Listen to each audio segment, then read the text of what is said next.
Doutor Mino. Adoro Tá jogando tênis ainda? as minhas pernas não me aguentam mais. Tá bom?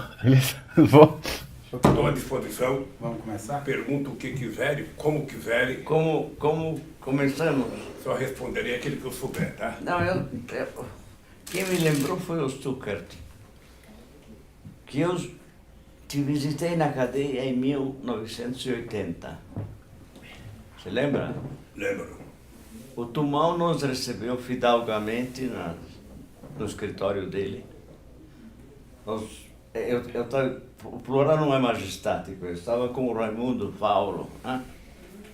Ele nos mandou sentar naquelas poltronas que ficavam num canto do escritório, mandou chamar você e ele foi embora. Nos deixou absolutamente à vontade. Eu queria te perguntar qual é a diferença que você sente em relação àquele 1980, maio. Há muita diferença, porque em 1980 eu fui preso por conta de uma greve, sabe? E naquela época, quando eu fui preso, a ideia básica era imaginar que eu sendo preso, a greve iria acabar. E eles caíram do cavalo porque a greve aumentou. Continuou, claro. Agora aconteceu a mesma coisa. Porque, embora eu não esteja preso por causa de uma greve, eu esteja preso por denúncias infundadas e mentirosas, porque quem deveria ter sido preso antes de eu ser preso era o Delayol, quando ele apresenta o PowerPoint e que ele termina dizendo não me peçam provas, eu só tenho convicção, dali ele deveria ser preso e internado. Mas é lógico. Ou exonerado a bem do serviço público. Não, ele foi guindado ao posto de super popstar, sabe, pela Rede Globo de televisão. Depois eu alertei ao Moro na minha audiência. Falei, Moro, você do jeito que você está conduzindo isso, você está obrigado a me condenar. Porque eu tinha noção de que o objetivo era chegar a mim. Porque a mentira está muito longa, ou seja, quando eu conto uma mentira muito grande, depois eu não tenho como desfazer. É o problema deles agora com a Lava Jato. Como é que eles vão se desfazer da Lava Jato se ela faz parte da grade de todos os meios de comunicação, sobretudo televisão, como se fosse uma novela? Eles não têm como sair, porque eles endeusaram o Moro, endeusaram o Dallagnol, endeusaram e demonizaram todos os que foram acusados. Claro. Então não tem como. Então eu, por mais que eu tenha vontade, por mais que eu imagino ver, eu fico imaginando como é que vai ser a cara do William Bonner, a cara daquela mulher que trabalha com ele, sabe, tendo que abrir o Jornal Nacional dizendo, olha, queríamos dizer que o presidente Lula é inocente. Houve uma mentira montada para levá-lo à prisão, para evitar que ele fosse presidente da República. Mas é isso mesmo. Pois é, mas... aliás, a pergunta que eu quero te fazer é uma pergunta importante, a meu ver. E todas as provas, a essa altura, mostram que você foi atingido como primeiro objetivo do golpe. O golpe começa pela Lava Jato, em 2014. Aí tem as várias traições e tudo mais e tal, e aí cai o impeachment da Dilma. Aí pegam você. O golpe foi feito para isso, para impedir a sua eleição. Mina, demonizar você e o seu partido. Mina, a coisa mais interessante é o seguinte, em dezembro, logo depois da vitória da Dilma, teve um ato do PT em Brasília e eu alertei a direção nacional do PT num pronunciamento que eu fiz de que era importante que o PT começasse a se dar conta de que estava começando um processo de criminalização do PT. Claro. E depois eu comecei a notar que o objetivo deles era o seguinte, era tentar, em qualquer hipótese, evitar que houvesse em 2018 uma candidatura do Lula. Olha, por quê? Porque todos os inquéritos que eu participei até agora, todos eles, na verdade, o julgamento é do meu governo. Não é um julgamento pessoal. Não, claro. É um julgamento de todas as políticas que nós fizemos. Eu até brinquei que no primeiro depoimento que eu fiz na Polícia Federal, eu alertei ao ex-ministro da Justiça e ao diretor-geral da Polícia Federal da época de que era preciso dar uma formação política por delegados, porque eles eram todos analfabetos políticos, eles não entendiam como é que se monta um governo, como é que se escolhe, sabe?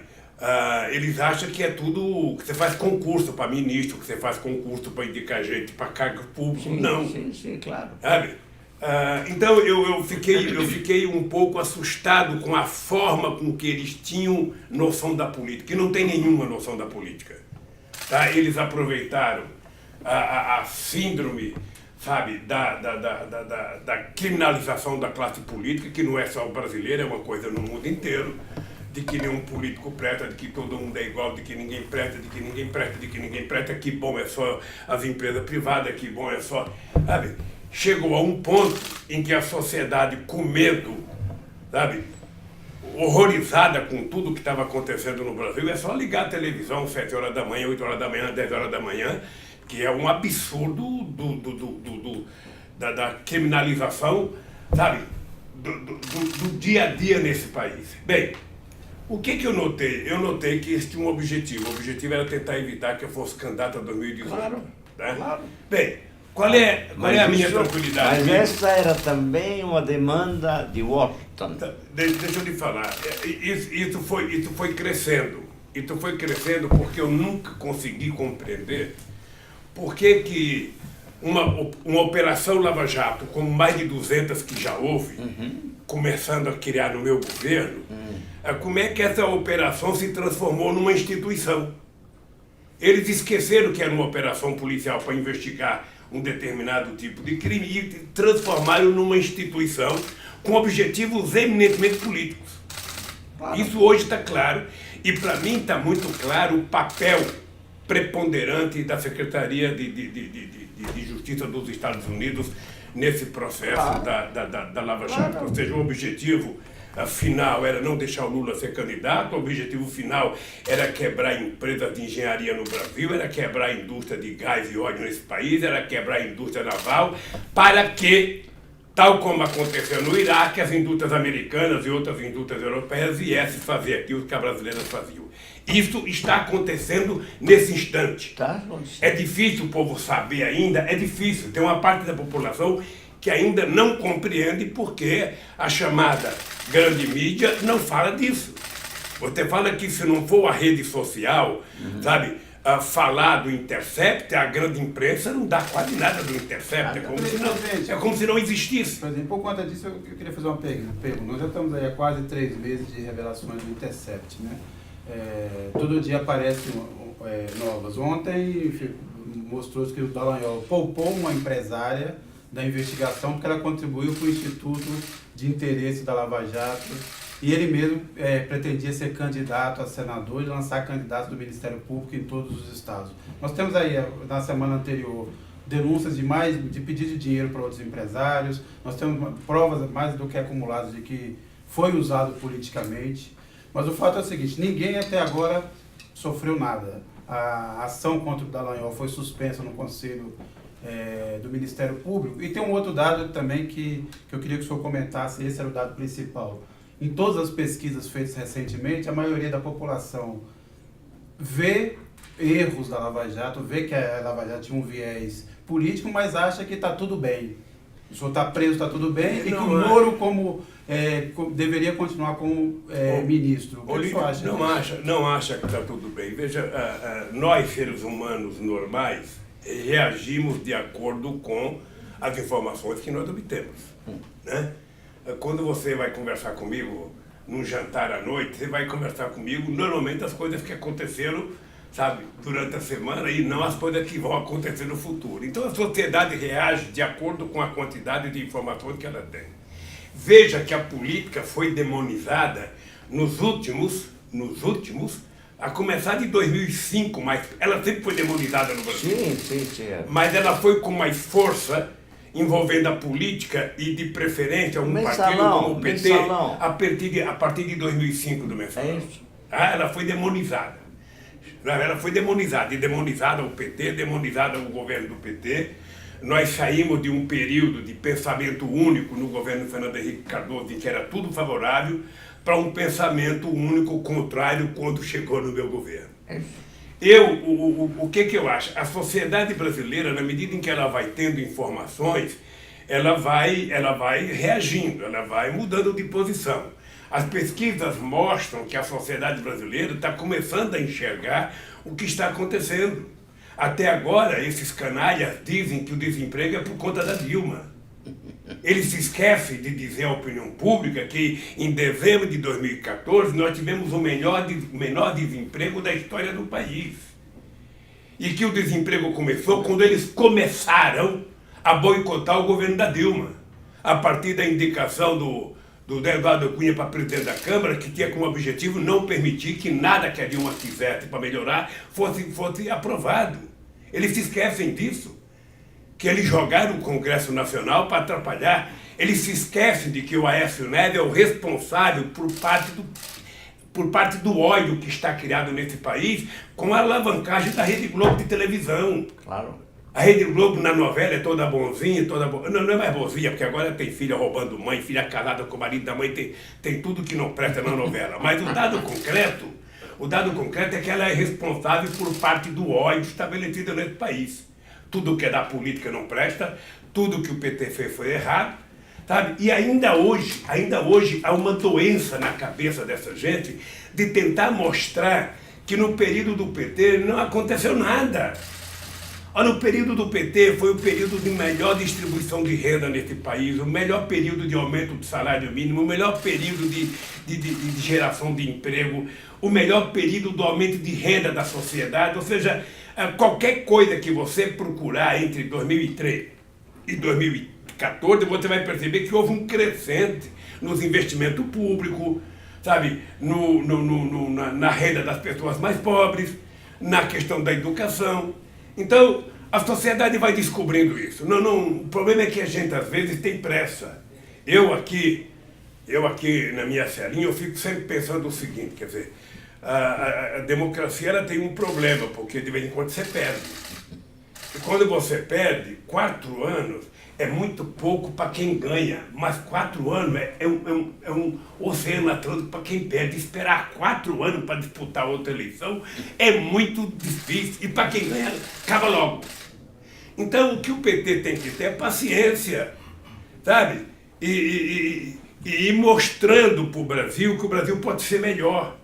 Nós precisamos trabalhar 24 horas por dia, sabe, em arejar a cabeça da sociedade. Primeiro, para diminuir o ódio. Segundo, para mostrar que o Brasil pode ser governado de forma diferenciada. E mostrar claramente quem é bandido nesse país. Veja, eu fui candidato muitas vezes, você nunca me viu numa televisão dizer que um candidato adversário era ladrão. É verdade. Você nunca viu eu com agressividade. Por que eu sou agressivo contra o Moro e sou agressivo contra o Dallagnol, principalmente os dois? Porque eles construíram uma mentira. Eles inventaram várias histórias. Eles condenaram sabendo que não podia condenar. Eles sabiam que estava errado, e tem 4 pessoas que sabem que ele estava errado. Eu, que sou a vítima, o Moro, que é o algoz, o Dallagnol, que é o algoz, e Deus, que sabe tudo o que acontece. Sabe? Então, meu caro, por isso é que eu digo que o Moro é mentiroso, o Dallagnol é mentiroso, e essa gente não deveria, sabe, continuar na função. Essa gente deveria ser exonerada bem do serviço público. Querem demorar mais? Vamos demorar mais, mas o tempo vai passando e as coisas vão ficar cada vez mais verdadeiras. Então, mas as instâncias que poderiam cuidar disso, e principalmente o STF, não fizeram nada. Todos nós percebemos um movimento de ministros do Supremo sendo mais claros em relação ao que aconteceu, mas deixaram tudo acontecer. Eu pergunto o seguinte: o senhor ainda tem esperança que o Supremo irá avaliar o caso do senhor com a isenção necessária? Olha, se o dia que eu perder a esperança, eu pego uma caneta dessa e me dou um tiro na cabeça, de tinta. Porque, veja, como é que vive um ser humano sem esperança? Eu me alimento de esperança, eu me alimento da certeza absoluta de que haverá um momento em que neste país, sabe, a sociedade brasileira vai ouvir uma sentença de que o ser humano que vos fala aqui foi vítima da maior canalice política já feita nesse país. Tá? Eu trabalho com essa esperança, acho que tudo que o Intercept está dizendo, nós já dizíamos. Se você pegar os autos do processo, Mas a carta capital, você vai perceber que para nós não tem nenhuma novidade. Não, nenhuma. Para nós não tem nenhuma novidade. O Moro inventou porque era preciso trazer o Lula para Curitiba, porque o mocinho da cena era o Moro, então ela precisa vir para cá. Por isso que inventaram a OAS, inventaram a Petrobras do triplex do Guarujá, por isso que inventaram toda a história do sítio, e vão inventar mais. E eu continuo com a mesma tranquilidade.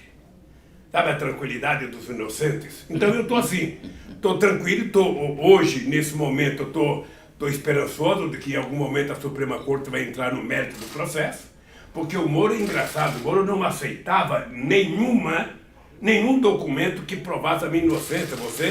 Você levava uma prova e ele não aceitava, porque para ele já estava dado a sentença. Eu disse no meu depoimento, você está condenado a me condenar pela quantidade de mentiras que já foi contada.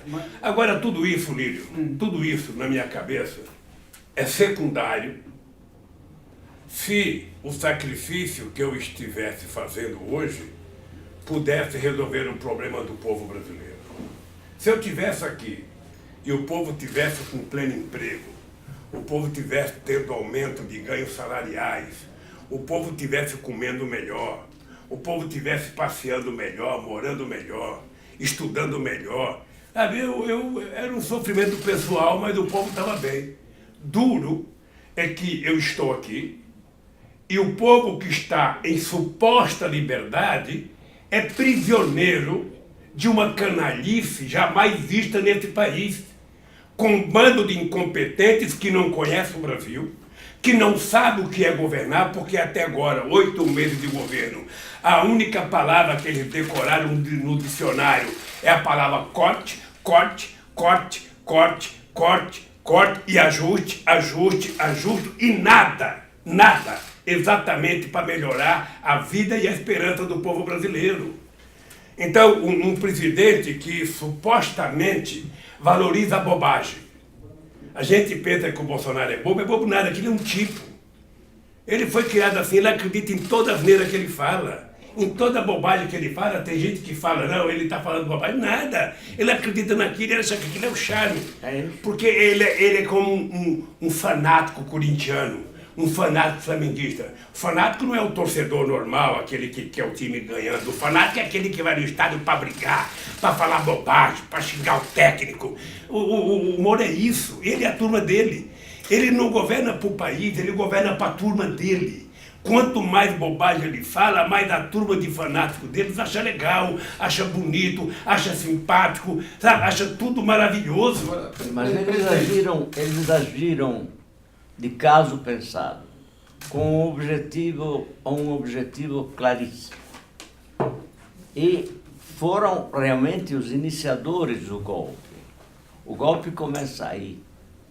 Agora, por que o Haddad, na véspera da eleição, se põe a fazer o elogio do Moro? Eu gostaria de entender esse tipo de situações. Mino, eu fiquei num estado de irritação sublime. Veja, mas deixa eu lhe falar, é que eu não sei qual foi o contexto e qual foi a pergunta feita por Haddad.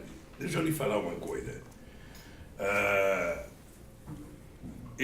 Eu tenho consciência de que tem vários interesses em jogo no momento nesse país. Você tem os interesses militares, você tem os interesses políticos, empresariais, financeiros, e você tem os interesses políticos.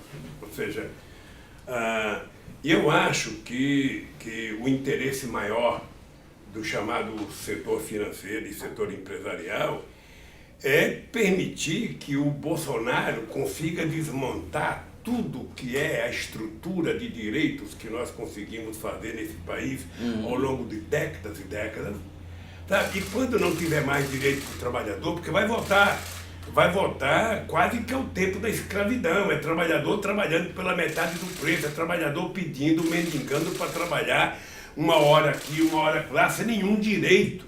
Eu lembro que quando eu era pequeno, a minha mãe e outras mulheres trabalhavam fazendo costura para fora. Chegava a empresa, trazia um pacote de camisetas, depois elas costuravam.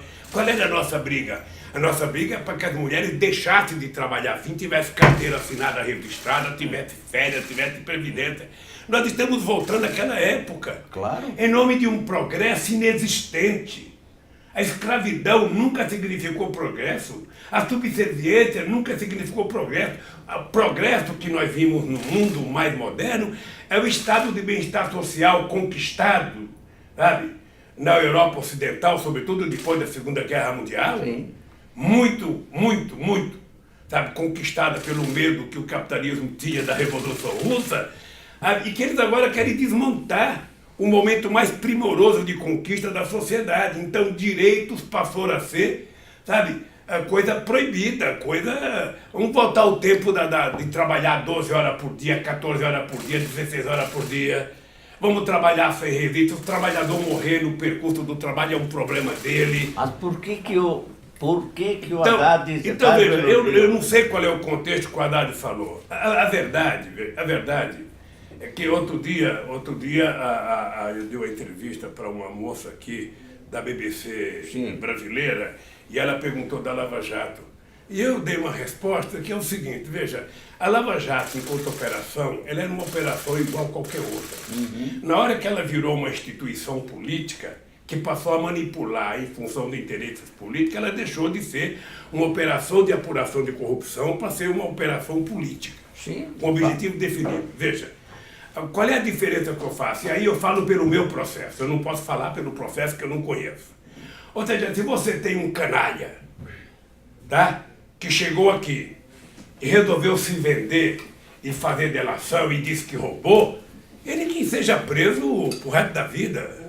Não. Agora, o que eu quero saber é o seguinte, todas as pessoas têm direito a um julgamento decente.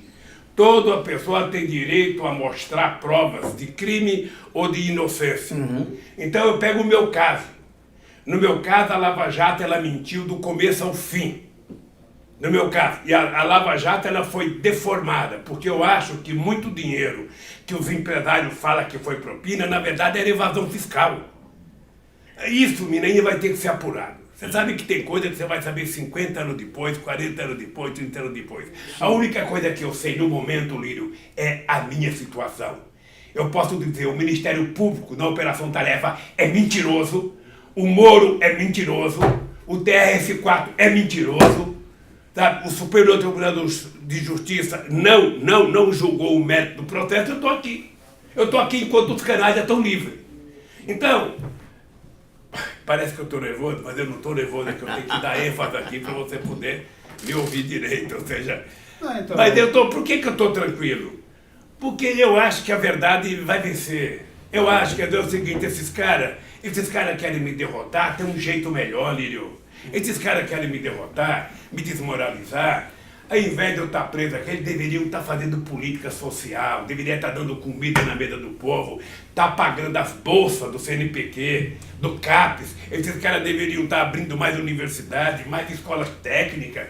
É isso que esses caras deveriam estar fazendo. Agora, presidente, então, o senhor já expôs e deixou claro toda a situação que o senhor foi submetido e disse que tem esperança. Eu só queria lembrar um ponto para o senhor. Recentemente, o presidente do Supremo, Dias Toffoli, deu uma entrevista à Veja e ele admite o seguinte, que houve um acordo entre militares e empresários com a participação dele políticos com dois objetivos, impedir que o Bolsonaro fosse derrubado já com 4 meses de governo e que o senhor fosse mantido preso. Quer dizer, como é que o senhor avalia uma declaração dessa, ou pelo menos a admissão, ele não desmentiu o conteúdo? Esse é um dos nossos heróis preferidos. Como se explica isso? O Toffoli. Primeiro, deixa eu dizer uma coisa para você. Veja, eu não gosto. Eu faz mais de 30 anos que não leio a Veja. Não gosto de ler a Veja. Não acredito em nada que a Veja fala. Nada. Nem se ela falar que o Lulinha é santo, eu acredito. Tá? Não gosto. A Veja não faz parte da minha leitura. Ora, veja, vamos ver, a pressão para que eu não fosse candidato, ela foi muito forte. Ela foi muito forte. Ela começa da Rede Globo de televisão, dos editoriais dos Merval, dos militares, coisas que eu às vezes não compreendo. Sabe por que eu não compreendo? Da onde foi alimentado esse ódio? A única explicação que eu compreendo é o seguinte, é que essa gente não quer que o povo pobre tenha ascensão. Essa gente não quer que as pessoas mais pobres frequentem o Parque de Ibirapuera, lá em São Paulo. Essa gente não gosta que o povo mais pobre viaje de avião para o Nordeste.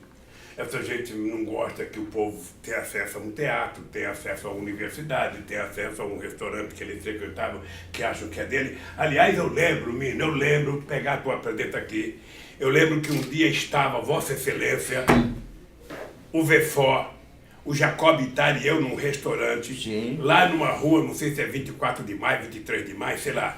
A gente estava comendo uma feijoada. Sim. Era num restaurante de um amigo do meu irmão. Sim. E eu levanto para ir ao banheiro junto com o Jacob Ittar. O Jacob Ittar, eu vou na frente. E quando eu passei, duas mulheres falaram, ele fala que defende os pobres, mas ele está comendo no nosso restaurante. O Jacob Ittar ficou puto, deu um esporro nas duas mulheres, né? E acabou o assunto. Mas eu estou te mostrando que essa gente tem uma parte da elite brasileira, dos setores médios da sociedade, que ela se incomoda com a ascensão das pessoas mais pobres. Pois é, mas isso Ou seja, a Casa Grande precisa... Então, então eu acho que isso fez com que essa gente fosse alimentada desse ódio. Só pode ser. Porque, veja, quando eu deixei a presidência da República, eu lembro que eu brincava com o Franklin, eu falei, se não terminar o meu mandato, eu vou sair com mais de 100% de aprovação. Porque a última pesquisa da Census mostrava o seguinte, eu tinha 87% de bom e ótimo, eu tinha 10% de regular, se somasse já dava 97%, e 3% de rim péssimo, que deve ter sido feito na minha casa, porque, sabe, os filhos e a marida deviam estar puta comigo.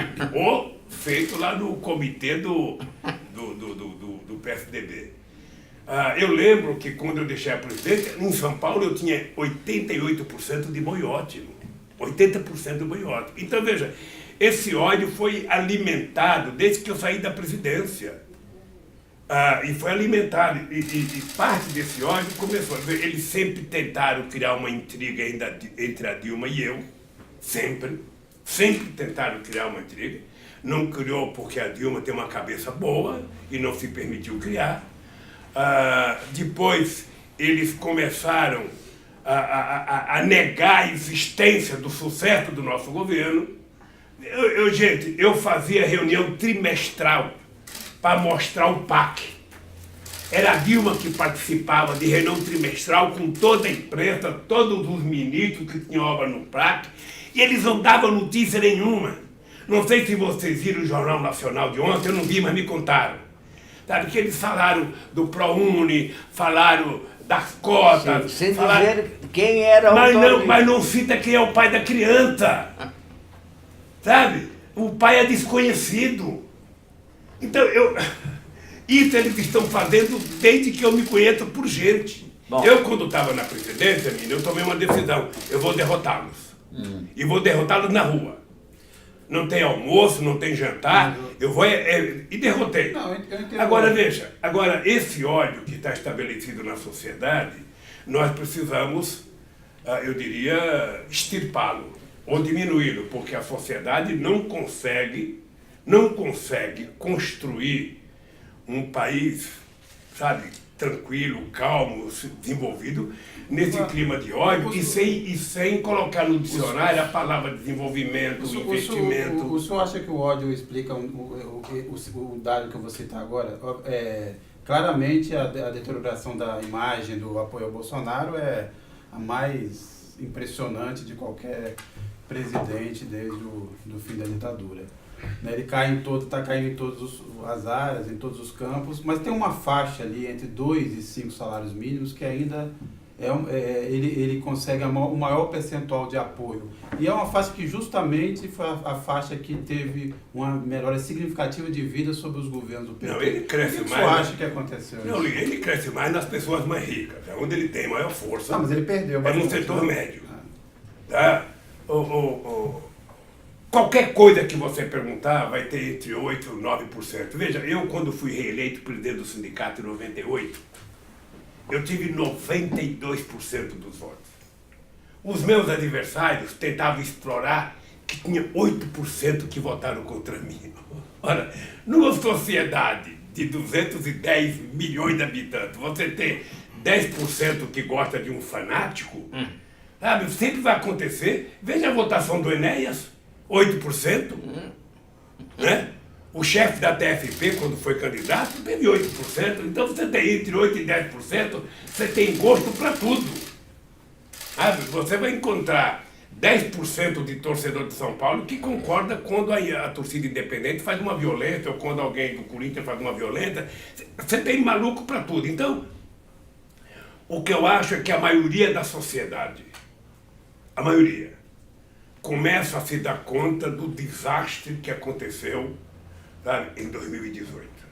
Quer dizer, é uma coisa que você não encontra muita explicação. Você fazer com que uma sociedade, sabe, se você pegasse um trabalhador que não tem escolaridade nenhuma, você poderia falar, o coitado não tem escolaridade, ele não estudou, ele não sabe votar, né, como muita gente fala. Agora você pega um cara que é empresário, que tem investimento, que tem um curso, pode ter um curso mequetrefe, né? Sabe? Pode ter, mas ele tem. Esse cara deixar de votar numa pessoa qualificada moralmente, eticamente, sabe? Do ponto de vista científico, um cara que é, sabe, filósofo, advogado, economista, que foi o melhor ministro da educação que nós tivemos nesse país, um cara deixar de votar nele para votar numa figura como o Bolsonaro, não tem sentido. Veja o ministério dele. Veja o ministério dele. Quando ele não tem ninguém para indicar, ele coloca um general. Sabe? Como se ser general fosse símbolo de competência. Não tem prova de competência. Não tem prova. O general, ele é formado, não é para dirigir a fazenda ou a educação. O general foi formado para dirigir as Forças Armadas Brasileiras em proteção à nossa soberania nacional, que é o que me interessa nesse momento. É que a nossa soberania está sendo jogada fora. O Brasil está jogando a sua soberania, sabe, e está batendo continência para a bandeira americana. Esse é o mal maior que está acontecendo no Brasil. Não sei se você lembra quando houve a guerra do Iraque. Quando houve a guerra do Iraque, ou seja, as empresas que foram reconstruir o Iraque eram empresas americanas. E só ia lá quem tinha participado da guerra do lado dos americanos. Pois bem, quem é que está entrando agora para ocupar o lugar das empresas que foram destruídas nesse país? Empresas americanas. Sim, tudo bem. Agora, Lula, eu insisto num ponto. Esse golpe foi dado pelos poderes da República. O STF, ao qual teoricamente cabe, assim como ao Exército cabe a defesa das nossas fronteiras e da soberania nacional, o STF cabe a defesa da lei. O STF tinha condições plenas de impedir desde as falcatruas do senhor Moro ou do senhor Dallagnol até o impeachment da Dilma. Depois da sua condenação, sem provas, o STF quieto. Família, vamos ver o seguinte, olha. Vamos ver o seguinte. Eu às vezes fico me perguntando por que nós do PT, ao invés de fazer, sabe, uma ação privilegiada na Câmara e no Senado com relação ao impeachment, não fomos primeiro ao STF. Às vezes me pergunto.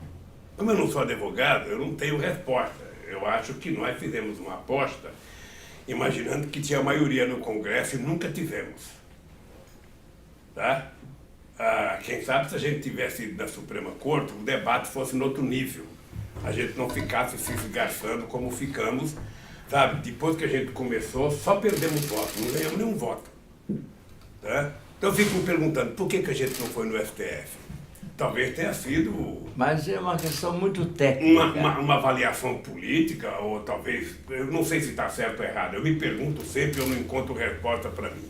Mas é uma situação... A segunda coisa é que foi construída nesse país a partir de julho de 2013, com o começo das grandes manifestações, e com a campanha do Aécio Neves, a radicalização, com o discurso de não aceitar o resultado, foi construído o clima para não deixar a Dilma governar o segundo mandato. Sim, claro. Tá? Não tem dúvida. Outro dia eu estava dizendo aqui numa entrevista que era preciso fazer uma comparação. Em 99, o Fernando Henrique Cardoso estava na mesma situação da Dilma em 2015. Estava com 8% na pesquisa da opinião pública, a economia já tinha quebrado 2 vezes. Qual foi o que salvou o Fernando Henrique Cardoso? O Temer entrou na presidência da Câmara e o Temer facilitou a aprovação de todas as reformas que o Fernando Henrique Cardoso tentou fazer. O que aconteceu com a Dilma? Ao contrário, ela teve na Câmara o Eduardo Cunha, que trabalhou o tempo inteiro com a aprovação de pauta-bomba para dificultar a ação do governo.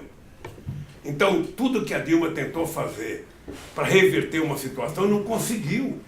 Porque, veja, nós terminamos 2014 com 4,3% ou 4,3% de desemprego no país. Ora, tinha que fazer um ajuste? Tinha. Eu digo sempre, um dos ajustes que a gente tinha que fazer, a Dilma tentou fazer, eu não sei se vocês sabem, o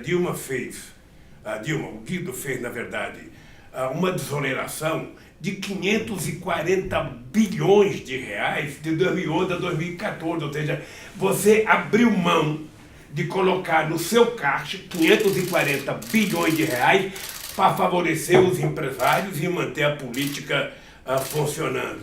Ora, você não pode abrir mão de 540 bilhões como nós abrimos, ou seja, desoneração e invenção fiscal, você faz como se fosse comporta de uma hidrelétrica. Você abre quando você precisa e você fecha, abre, fecha, abre, fecha.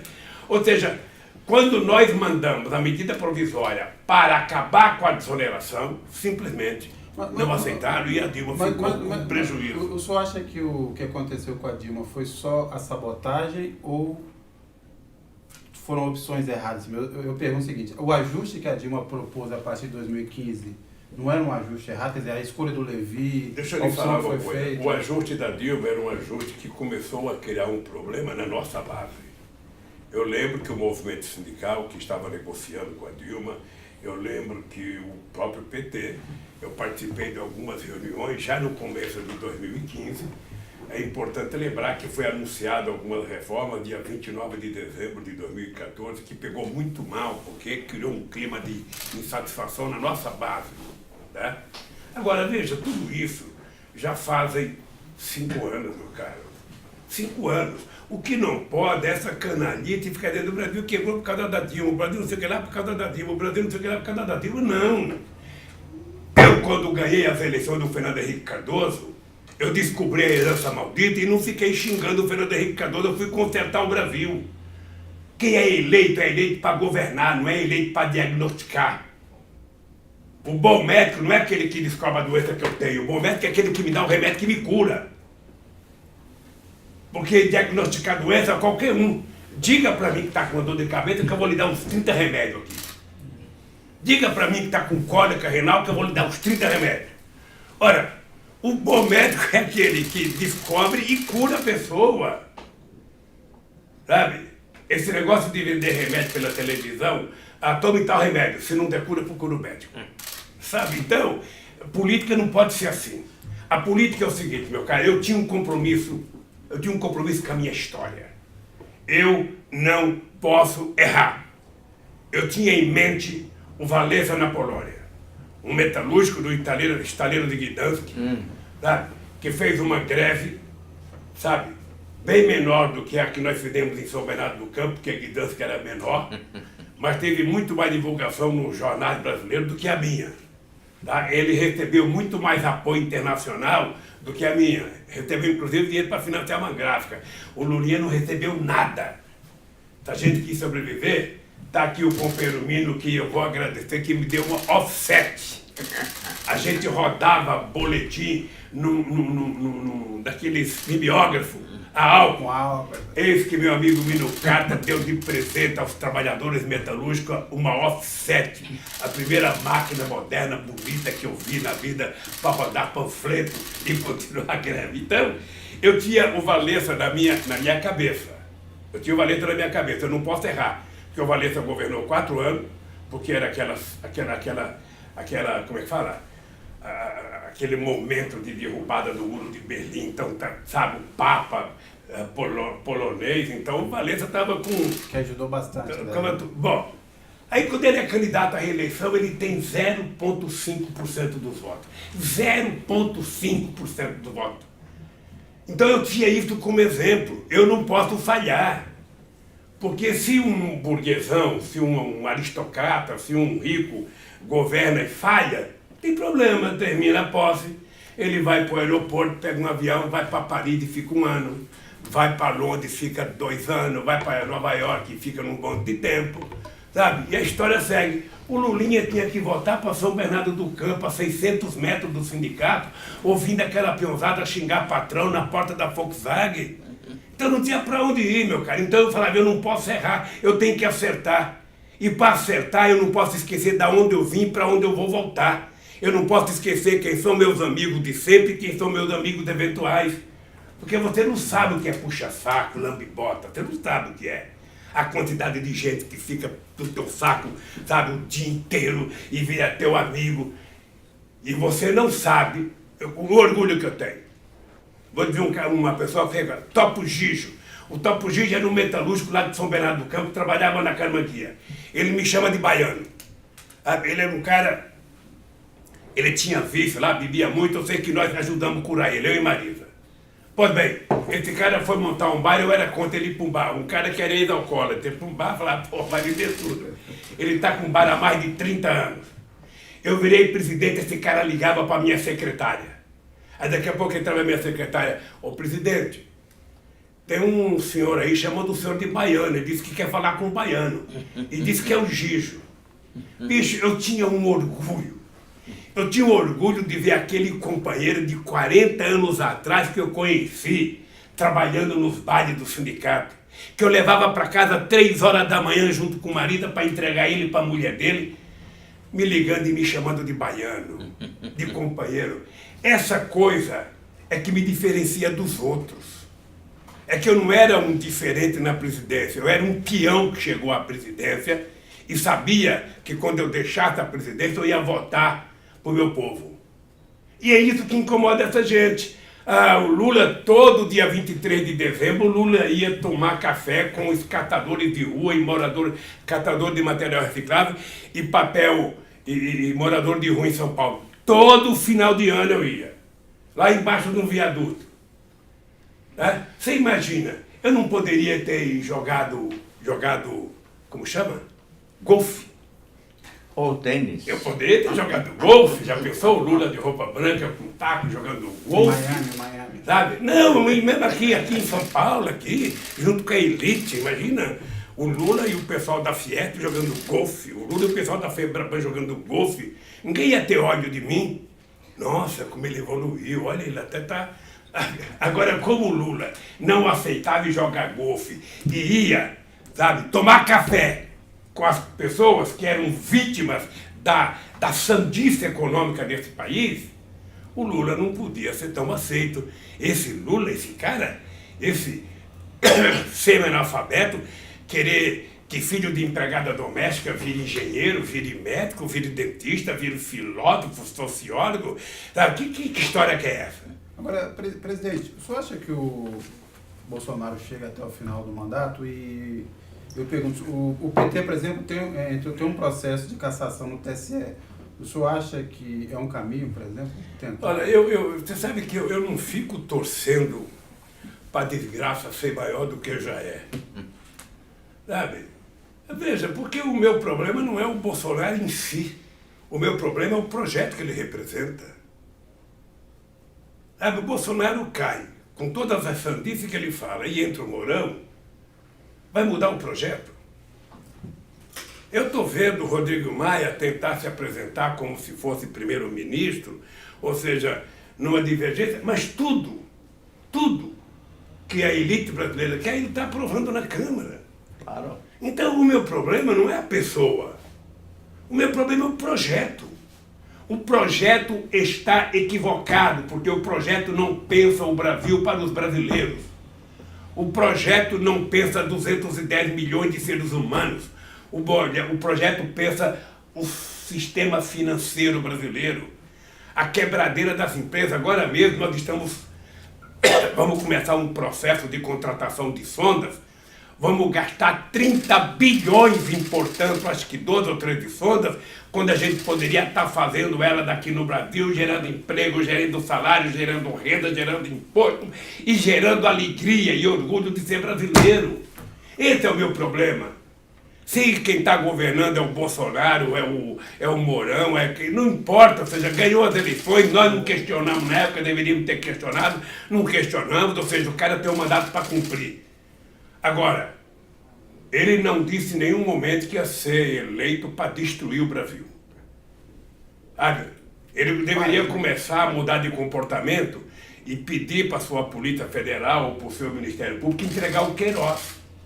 Por que o Queiroz está escondido? Todo mundo sabe onde ele está. A Veja vai lá, descobriu, eu sei porque alguém me contou, não li a Veja não. A Veja vai lá e descobre que o Queiroz vai no Alberto Atlas. Por que não foi atrás do endereço dele? E mora no Morumbi. Se é o Lula, está lá o endereço do filho do Lula, do neto do Lula, do bisneto do Lula. Por que não foram colocar o endereço do Queiroz?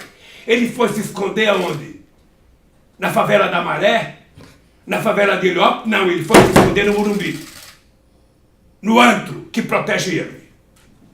Então, o meu problema não é pessoal. Eu não tenho problema pessoal com o Bolsonaro. Aliás, eu nem sei se ele algum dia fez algum discurso contra mim na Câmara como deputado. Ele sabe. Ele, se for honesto,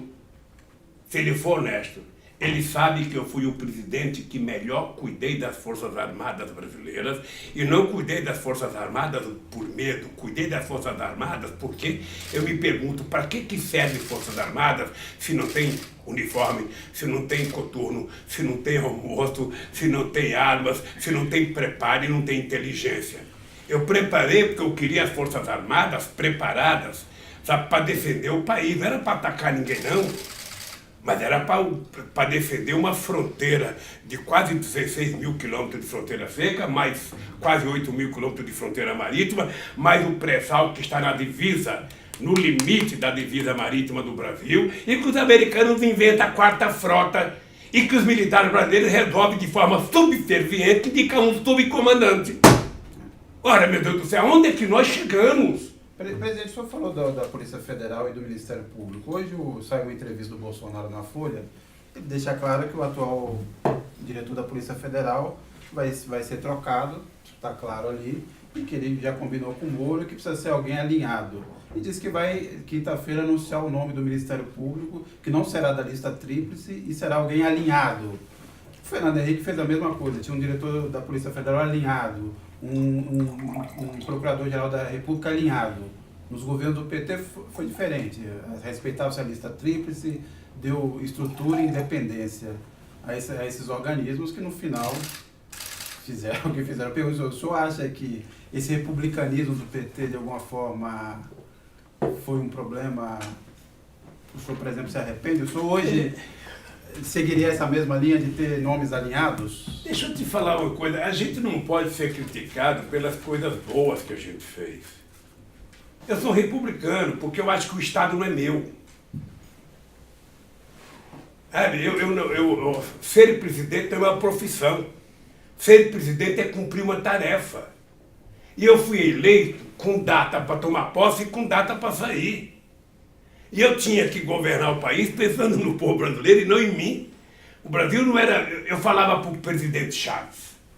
Falava, Chaves, no Brasil a gente não pode fazer o que você faz, porque no Brasil não é o Brasil que é meu, eu é que sou brasileiro. Eu estou subordinado às regras democráticas, então eu não penso, eu não posso indicar o presidente da Suprema Corte meu amigo. Eu não posso indicar o procurador, meu amigo, até poderia, mas a minha formação política do meio sindical não permitia que eu agisse assim. Daí porque eu não tenho dúvida nenhuma. Eu estou falando para você aqui de bom senso na sede da Polícia Federal onde eu estou detido. A Polícia Federal, ela vai se arrepender da bobagem que fez trabalhando para o Collor, para o Bolsonaro. Quando vai se arrepender é o Ministério Público. Sabe por quê? Porque quanto mais republicano for o presidente da República, mais autonomia essas instituições vão ter para exercer sua função. E quanto mais autonomia dessas instituições tiverem, mais eles têm que ser responsáveis. Eu não quero um delegado, meu amigo. Eu não quero um procurador, meu amigo. Eu quero um procurador que seja procurador, que tenha respeito ao povo brasileiro, que tenha a capacidade de investigar e de acusar com seriedade, que cumpra o papel constitucional que a ele está determinado na Constituição. É isso que eu quero. Não se trata, não é uma república de amigos.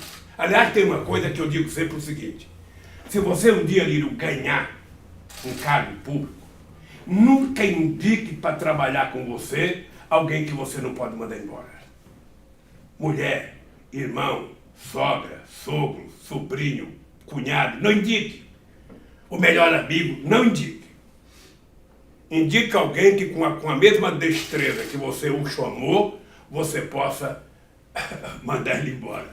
Então, meu cara, eu sou republicano, acho que fiz bem para o Brasil, governar do jeito que eu governei, acho que fiz bem para o Brasil, indiquei as pessoas para a Suprema Corte sem nenhum caráter político, tinha currículo, eu tinha gente que eu consultava, sabe?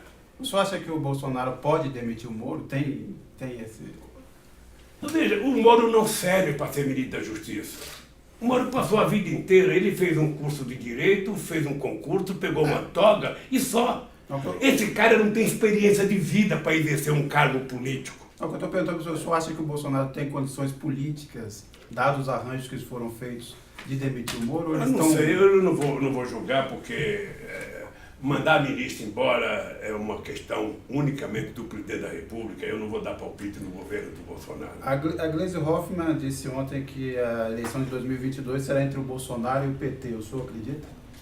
Essa é uma coisa que eu acho fantástica, é o seguinte: é um incômodo no meio político. Agora a moda, virou moda agora falar, precisamos acabar com essa polarização entre o PT e não sei quem, entre o PT e Bolsonaro. É engraçado. Quando eram os tucanos que polarizavam conosco, eles não queriam acabar com a polarização. O que eles têm que entender é o seguinte: o PT é o maior partido existente nesse país. O PT agora vai ter uma disputa interna em 4.000 municípios que o PT está organizado.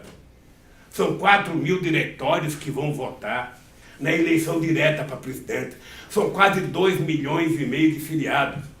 Não está organizado como eu gostaria que tivesse organizado, mas o PT é um puta de um partido político. O PT não é um amontoado de interesses eleitorais como é o PSL. O PSL, o Bolsonaro perdeu as eleições, acaba, que ele desmancha, que nem farinha, que nem o PRN do Collor, acaba. O Brasil, Lírio, se você pegar a história política do Brasil, você vai perceber que o Brasil só tem um partido na concepção da palavra, organizado com decisões, sabe, nacional, que é o PT. Você tem os outros partidos, você tem o PCdoB, que é um partido histórico, sabe, desde 1922 tem uma briga entre o PCdoB e o PPS para saber quem é mais velho, mas que são partidos ideologicamente bem formados e tal. Mas o restante são siglas eleitorais. Os caras trocam de partido como se estivesse trocando de cueca. O cara estava no PFL, está no DEM, muda do DEM, vai não sei para onde, mas achando que essa mudança purifica eles. Não é como nós do PT. A primeira participação política minha foi no PT e será a última. Será a última. Sabe?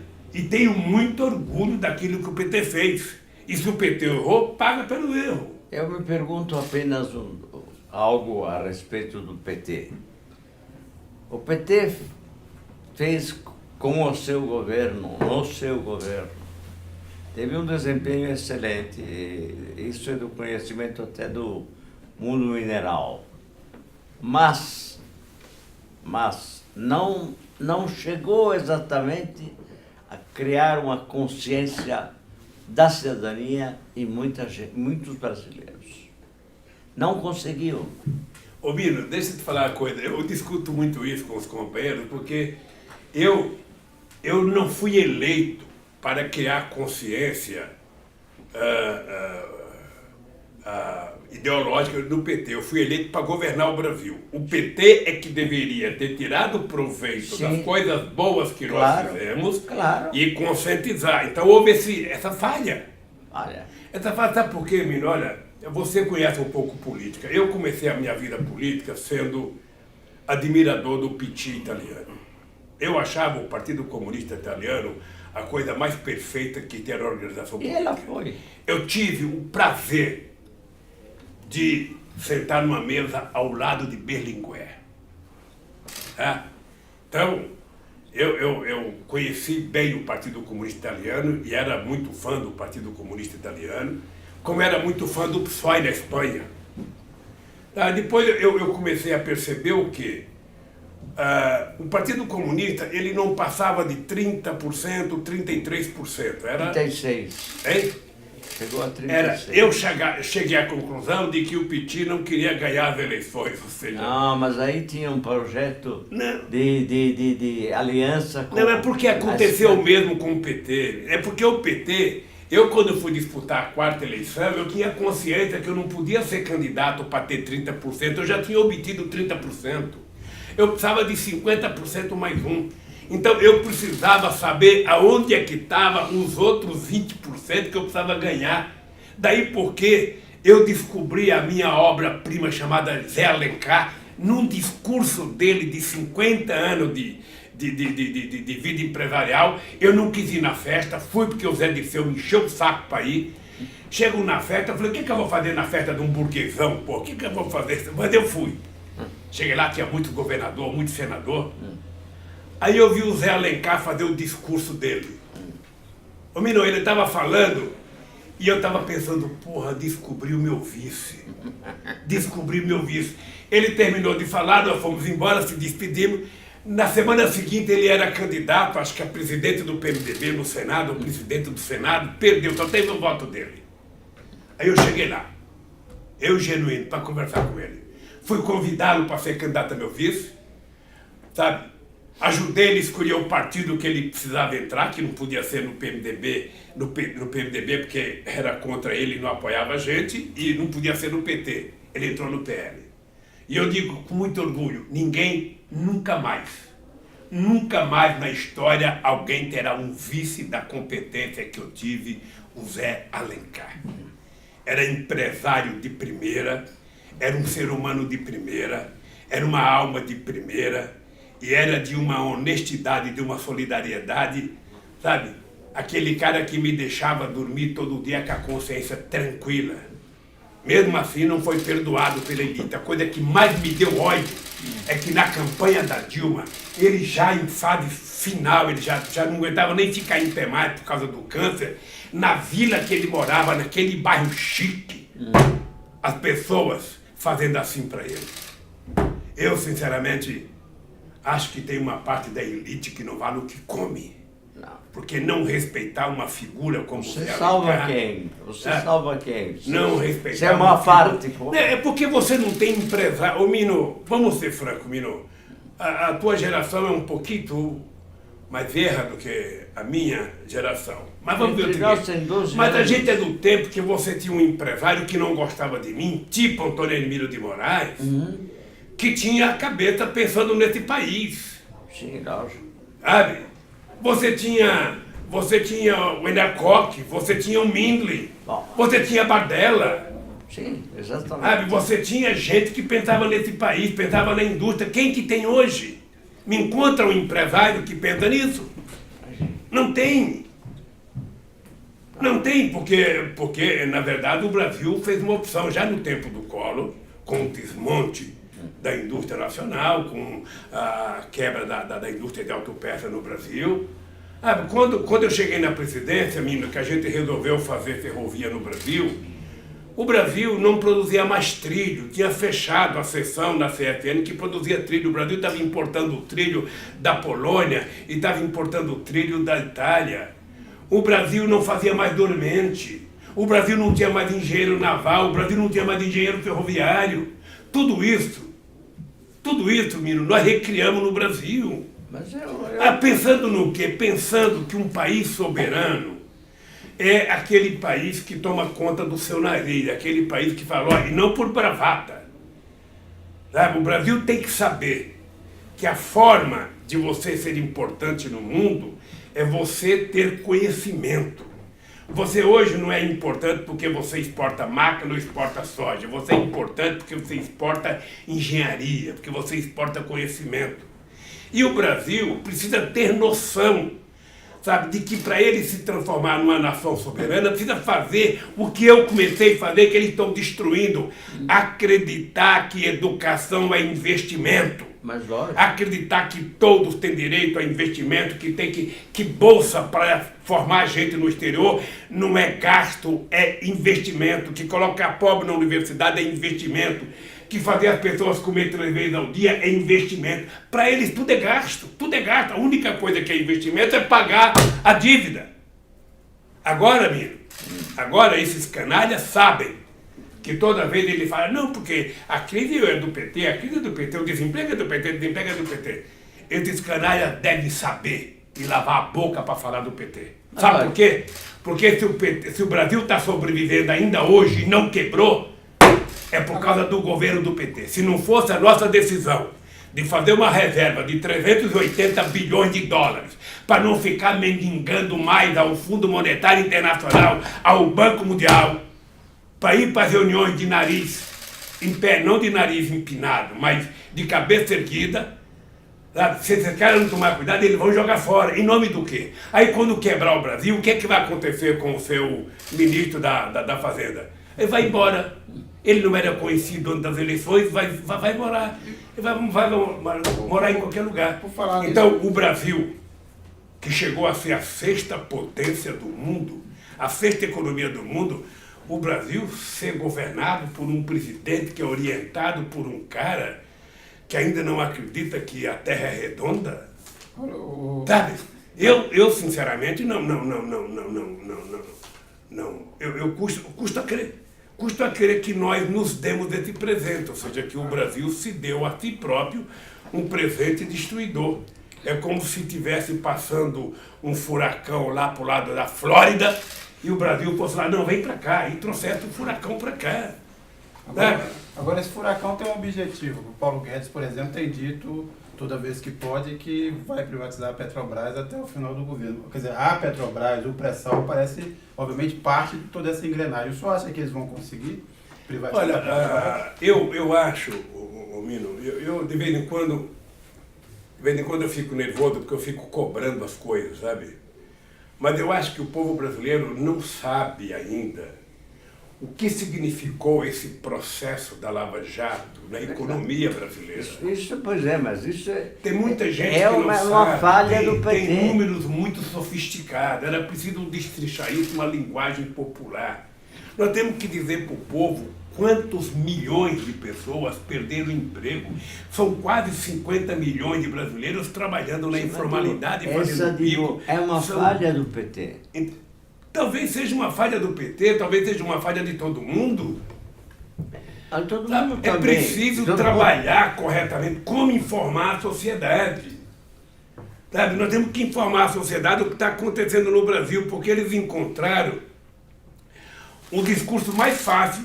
Na hora que faltou oxigênio é por conta do PT. Não deu certo é por conta do PT. O PT, gostem ou não gostem do PT, se alguém vai ler a Carta Capital, se alguém vai ver a Carta Capital pela internet, ela tem que saber se goste ou não goste do PT. O PT foi a mais extraordinária experiência de distribuição de renda nesse país, de ascensão social. Nunca, vou dizer de boca cheia, nunca, em nenhum momento da história do Brasil, o Brasil viveu um experimento tão extraordinário como as pessoas mais humildes subindo um degrau Sim, mas na isso escala é verdade. social. Imagine. E é isso que Por incomodou. isso mesmo eu me queixo. Poderíamos ter feito O que, muito me, mais? Poderíamos. o que hoje me desespera, sinceramente, é a falta de reação. A falta de reação. Então, mas deixa eu te falar uma coisa, Emílio, por favor, olha, um conselho de um jovem de 73 anos, Isso. que o mês que vem fará 74. Eu espero que você me mande um presente, uma carta Quando especial. 74? Dia 27 de outubro. Agora, 74. De outubro. Eu faço 2 aniversários. Você pode mandar 2 presentes para mim. Um dia 6, que é o dia do registro, e um dia 27, que é o dia que minha mãe disse que eu nasci. Entre o documento feito pelo meu pai, 7 meses depois, e a minha mãe que sentiu as dores Você do também meu tem nascimento, eu duas preciso datas. ficar com a minha mãe. Hein? Você também tem 2 datas. Eu tenho 2 datas. Então, eu também. Então, deixa eu lhe falar. Então, você pode me dar 2 presentes. 6 de setembro ou 6 de Você não novembro. precisa mandar o presente aqui. Você guarda o presente, tá? Porque eu vou buscar na sua casa. Mas deixa eu lhe falar, Mino. Então, eu acho que eu tenho tentado daqui de dentro passar para a sociedade a esperança. Veja, Mino, nós temos que sempre estar divulgando o que o PT fez, porque o objetivo deles é tentar fazer com que a pessoa esqueça o que o PT fez. Eu fico pensando, a Amazônia está queimando porque os picaretas do agronegócio estão queimando. Porque o empresário sério do agronegócio, ele sabe que ele tem prejuízo com isso. E ele sabe que ele tem que cuidar do produto que ele quer exportar para poder ter valor lá fora. Então o empresário sério não é favorável a tocar fogo. Quem está tocando fogo são os milicianos do Collor, do Bolsonaro. Desculpa, Collor. É os milicianos do Bolsonaro. Sabe? Começa com madeireiro, depois começa tocando fogo para queimar, depois vem o capim, depois vem o gado. Ou seja, esses são os que estão tocando fogo. Não é as pessoas sérias desse país. Eu com esse empresário sério que jamais faria isso e sabe que isso vai prejudicar. Então, essa gente que destrói o emprego, destrói o direito trabalhista, destrói o direito previdenciário, destrói isso, destrói aquilo, sabe? Vai fazendo tudo aquilo que as pessoas erradas gostam que se faça. Libera a arma. Quem gosta de arma liberada é bandido, porque gente honesta não gosta de arma liberada. Vamos estender, tirar radar da estrada. Quem é que gosta da estrada sem radar? É quem quer correr acima daquilo que é previsto por lei. E vai favorecendo cada vez mais os bandidos.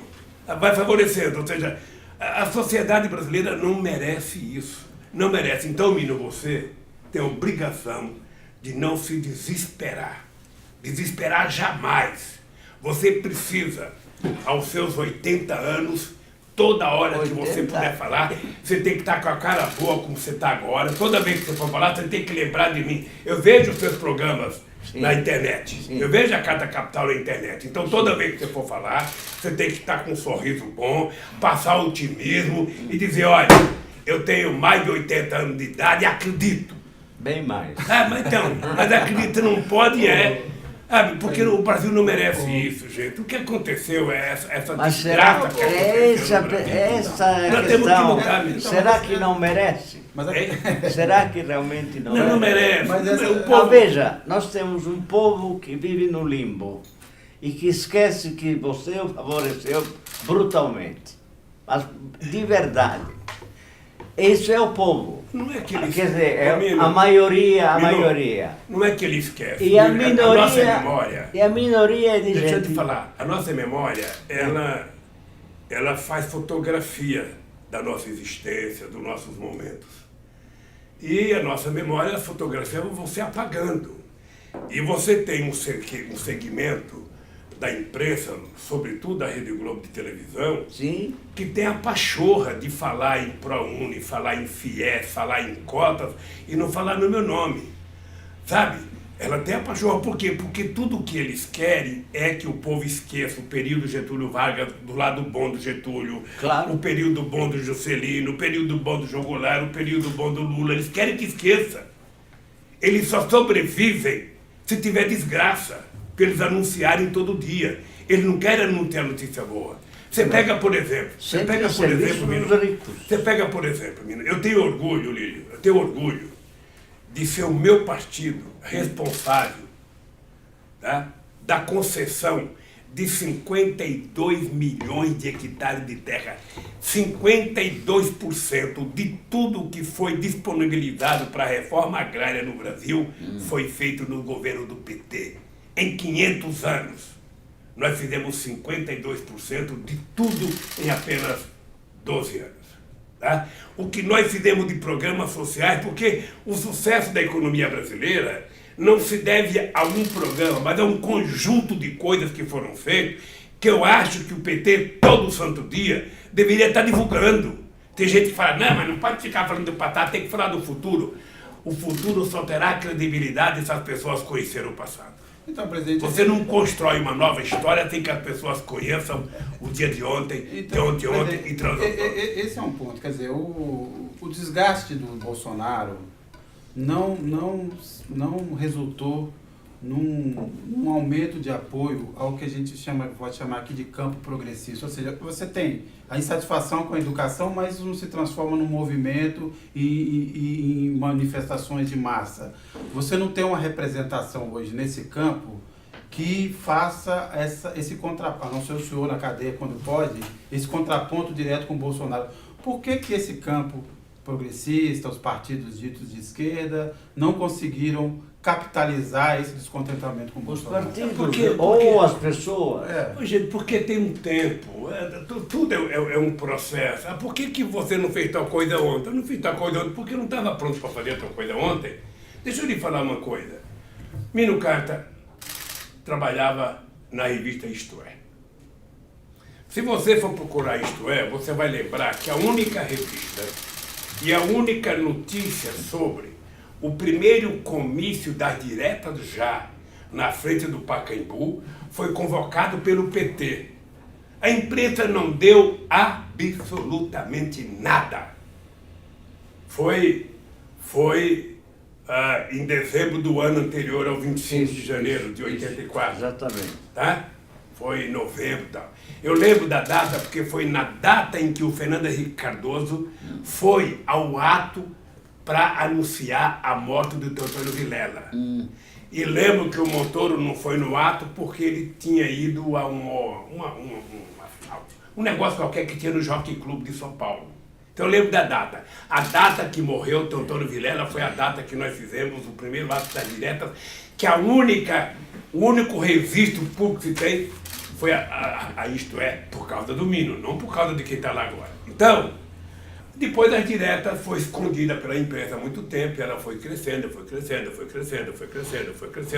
Ela foi grande no dia 25 de janeiro de 84, porque a gente governava o São Paulo com o motor e foi liberado o metrô. Você lembra que eu fui almoçar com você no dia 5 de janeiro?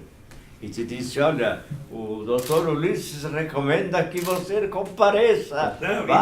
E depois eu virei parceiro de jornada com o Ulisses Guimarães. Sim, eu tenho um ato, tem uma cena. Tem uma cena, menina, que quando terminou... Porque, veja, enquanto a gente estava na rua gritando direta já, o Fernando Henrique Cardoso e o Tancredo Neves estavam organizando mudança já. Ao invés de direta já, mudança já. Num acordo explícito com os militares.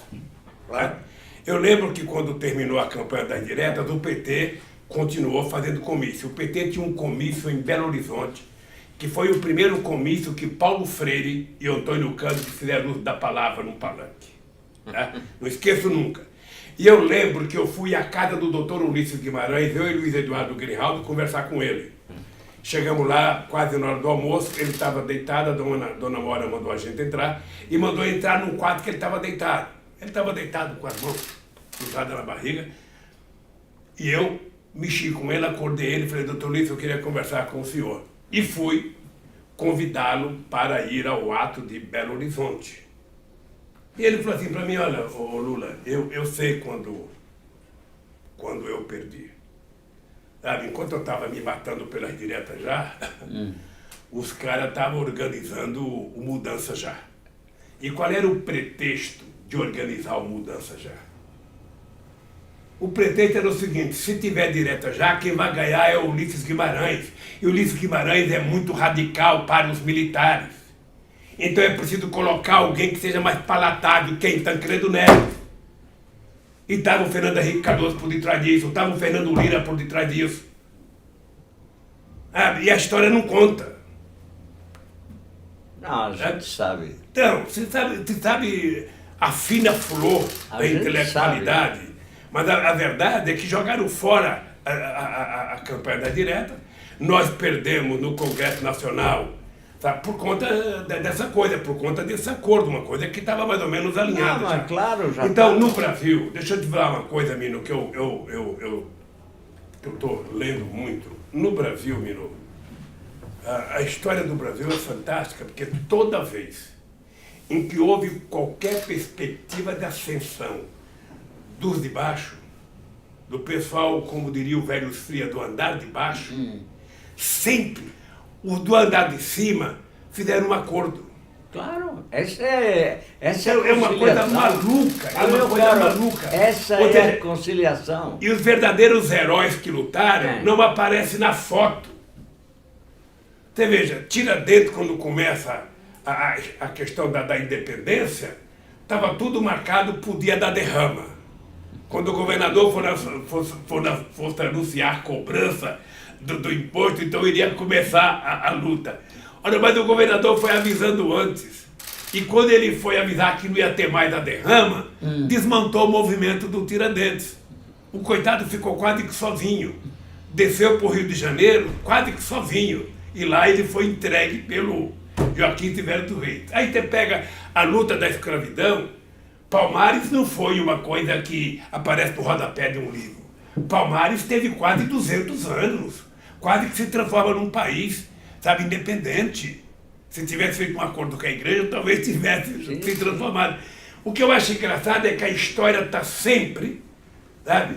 Você pega o livro sobre Canudo, você vai perceber, sabe, que Canudo não é aquilo que está... É lógico, se você pega o Euclides da Cunha... Antônio Conselheiro não era o bandido que se falava, Não, imagina. Não era o beato que se falava. Então, eu tiro por mim. Eu tiro por mim e pego o Mino como testemunho. O Mino me acompanha há muito tempo, né? Eu falo sempre, porque a primeira capa que eu apareci bonito de bigode na Isto É, foi na revista Isto É.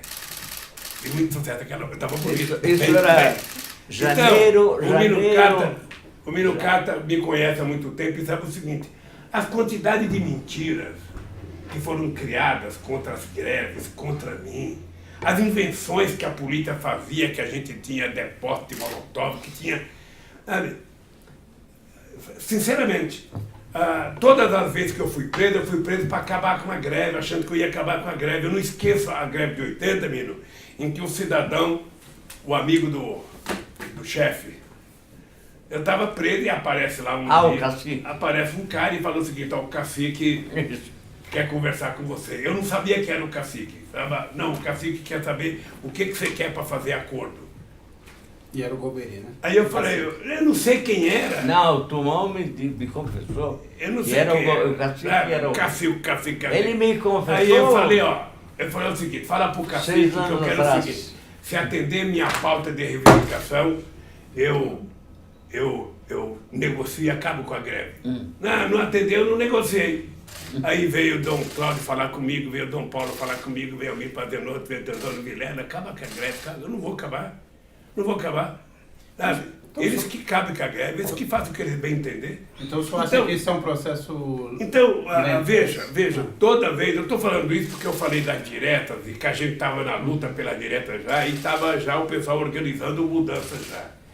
Agora começa essa história, não, mas da polarização do PT com o PSB, não sei, com o PSB. Olha, meu, cria um partido maior do que o PT. Cria um partido maior do que o PT e disputa as eleições. Veja, o que as pessoas têm que entender é o seguinte, o PT nasceu em 80. Em 82 eu fui candidato a governador, fui o 4º colocado. Você não imagina a raiva que eu fiquei de ser o 4º. Eu perdi para o Jânio Quadros, perdi para o Reinaldo de Barros e perdi para o Montoro. Mas aí o PT O PT foi o segundo em 89, o segundo em 94, o segundo em 98, o primeiro em 2002, o primeiro em 2006, o primeiro em 2010, o primeiro em 2014 e seria o primeiro em 2018. Claro, isso não tem dúvida. Ora, porque quando você fala da vitória do Bolsonaro é importante relativizar. O Bolsonaro teve 39% do conjunto da sociedade brasileira. Tá? Ele teve 55% do conjunto dos que votaram. Mas significa que 61% do povo, entre os que votaram no Haddad e que não votaram, disseram não para o Bolsonaro. Não é pouca coisa. Não é pouca coisa. Então, meu caro, o que nós precisamos ter consciência, Líder, é o seguinte: a única coisa que não vale agora é ficar nervoso. E dormir todo dia, Bolsonaro tem que cair, Bolsonaro tem que cair, Bolsonaro tem que cair. O que nós precisamos é alertar a sociedade do processo de destruição que está acontecendo nesse país. E tentar começar a fazer o povo se manifestar para não permitir a destruição. Então, mas quem vai alertar? Quem vai alertar? Veja, eu acho que nós temos liderança em todos os movimentos aí. Nós temos gente boa. Eu sei que vai ser lançado, ou já foi lançado, uma carta ao povo brasileiro sobre a questão da soberania nacional. E nós precisamos dizer para a sociedade: não dá para aceitar um ministro da comunicação grosseiro como esse, destruidor da educação, desculpe. Não dá para a gente aceitar um ministro do exterior como esse. Não dá. Sabe? E aí o povo tem que ir para a rua exigir respeito. Eu não sou contra esse negócio de que o Bolsonaro quer indicar o filho dele. Quem tem culpa é o Senado. O Senado é que vai assumir a responsabilidade. Se o filho dele fosse um gênio, fosse pelo menos um Celso Amorim, tudo bem. Mas porque o cara aprendeu a assar hambúrguer, não é possível. Nós precisamos de alguém com um pouco mais de, sabe, um pouco mais de finesse intelectual, de diplomacia, de conhecimento de política externa, de conhecimento de economia, de conhecimento de comércio exterior, para você colocar lá. Afinal de contas, a embaixada americana é a mais importante. Quanto mais independente for o embaixador, melhor para nós. Agora você vai colocar um serviçal. Mas voltando aqui, presidente, ao papel da oposição, o senhor acha, por exemplo, que o Haddad desempenha contento esse papel neste momento? O senhor está satisfeito com o que ele tem feito? Deixa eu te dizer uma coisa. O Haddad foi uma surpresa extraordinária, de boa para o PT. O Haddad, eu acho que é um quadro altamente qualificado. Como nós temos outros na liderança, nós temos na oposição outras figuras. O PT tem um governador na Bahia, que é o estado mais importante, já governamos a Bahia há 4 mandatos, tem no Ceará, tem o Flávio Dino, tem o Ciro Gomes. Tem o Nordeste. Sabe, tem o companheiro O Nordeste inteiro. Tem o companheiro Boulos, e tem outros governadores, tem um monte de gente boa. Sabe, na hora que a gente vai construindo, qual é a vantagem do Haddad? É que o Haddad está no partido mais importante, o Haddad está no partido que tem mais votos, o Haddad está no partido, sabe, que tem muito mais experiência. E o Haddad, por que eu era contra o Haddad assumir a presidência do PT? Porque eu achava que o Haddad, como tinha saído fortalecido na eleição presidencial, o Haddad deveria ser uma espécie de uma pessoa que tivesse capacidade de conversar com amplos setores da sociedade e não apenas com o PT. Se ele vira presidente do PT, ele vai ficar marcado com a esteira do PT e vai ficar mais difícil fazer contato com outras forças políticas. Então ele tem que ter mais essa facilidade. É isso que eu penso do Haddad. Mas o papel do Haddad é viajar ao Brasil, é debater com o Brasil, é ajudar na formação política, é fazer debate no exterior. Esse é o papel do Haddad. E elogiar Moro também. Hein? E elogiar Moro também. Não, deixa eu lhe falar uma coisa. Eu sou do tempo que tinha muita gente que elogiava o Moro. Sabe? Somente quem criticava o Moro não, porque era a vítima e os meus advogados. Eu lembro do pessoal que queria, quantas vezes achava que eu tinha que tirar o meu advogado, porque era muito radical ser advogado. E a revista Carta Capital também. Tinha gente que Tudo achava. aquilo que Tinha gente que achava que revela, nós já contamos. tinha gente que achava que o advogado não precisava brigar com o Moro. Toda vez que o Cristiano brigou com o Moro, ele veio conversar comigo. E a minha decisão é o seguinte: não tem trégua. Não tem trégua. Sabe? Não tem trégua. A verdade ela tem que ser dita, não tem negociata. Eu estou aqui dentro já há 1 ano e meio. Sabe? Então estou olhando a minha liberdade há 1 ano e meio. Isso vai ter um preço. Isso vai ter um preço quando eu sair daqui. O Estado vai ter que se responsabilizar. Sabe? Mas eu acho. Agora veja. A sua Agora, atitude é perfeita. não adianta vir com favor para mim, que eu não estou precisando de favor. Não é, eu estou dizendo isso até tempo. Não venha dizer, coitado do Lula, já está com 74, deixa ele ir para a casa dele, não para vai. fazer prisão domiciliar. O senhor não vai. Vamos colocar uma tornozeleira nele. Primeiro, eu não sou pombo correio. Se quiser colocar, coloco no pescoço do Moro uma corrente. Não na minha canela. Segundo, eu só saio daqui com a minha inocência total. Claro. Ou esses canalhas provam que eu errei e me culpam e eu fico desmoralizado, ou eu vou provar que eles são canalhas e eles vão ficar desmoralizados. Sabe? Não é olho por olho, dente por dente, não. É apenas uma questão que eles têm que saber. Eu fui criado por uma mulher que nasceu e morreu analfabeta, que passou fome junto com os filhos, mas ela me deu dignidade. E disso eu não abro mão. Dignidade e caráter, a gente não encontra no shopping, nos aeroportos, no free shop, não encontra no shopping, não encontra no supermercado.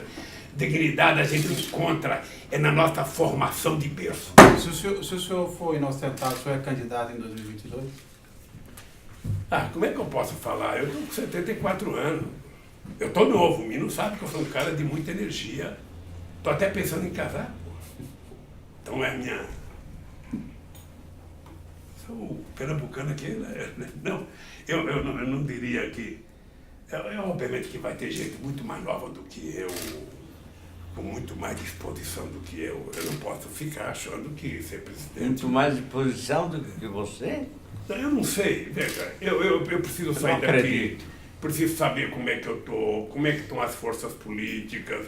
Sabe? Obviamente que você tem um monte de gente com 40 anos, 50 anos, 60 anos... Sabe, que pode ser candidato, eu me contentaria em ser cabo eleitoral, não tem problema. Agora, se não tiver ninguém capaz de derrotar essa podridão da elite brasileira que governa esse país, pode ficar certo que o Lula estará no jogo. E será diferente? O senhor sempre foi um conciliador por natureza, até pela função sindical. O senhor acredita ainda nisso, numa conciliação? Deixa eu te falar uma coisa, o problema é que não é a palavra conciliação. Sabe, conciliação você mais.